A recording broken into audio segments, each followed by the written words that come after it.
Right now, 26 districts here in the metro area and another 33 districts in greater Minnesota are facing budget deficits, and they're going to have to do some layoffs of teachers and support staff. Dayton says many school districts in the state are struggling with their budgets. Some are considering laying off staff and teachers to help make up for budget shortfalls. Rochester Public School Superintendent Michael Munoz tells us that he's hoping that the request for emergency funding is approved, but he's preparing for the worst. Governor Dayton has now called on lawmakers to set aside $138 million in emergency funding. Tim Blotz at the Capitol. And Tim, 59 school districts facing budget deficits this year. That's a lot, including the Minneapolis Public Schools, which is facing a $33 million deficit.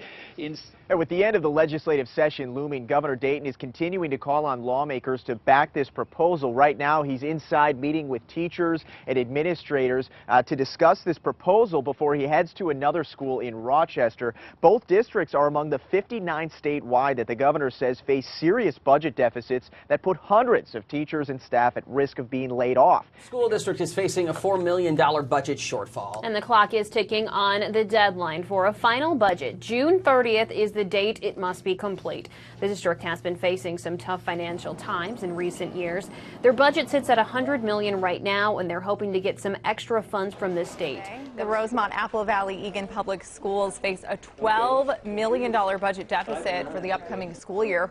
Governor Dayton has proposed a $137.9 million in emergency aid to help schools across Minnesota avoid layoffs and program cuts. Tuesday, I proposed $137.9 million of additional funding for our public schools, and the response from some legislators has been not surprising but disappointing.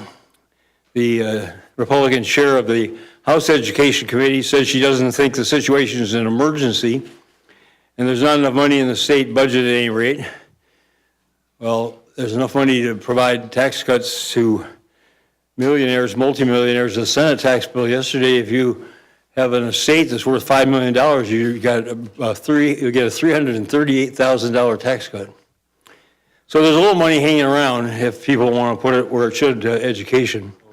This is an emergency situation. This is a one-time funding that provides a tourniquet, and then the next governor and legislature can face the reality of chronic underfunding of our public schools.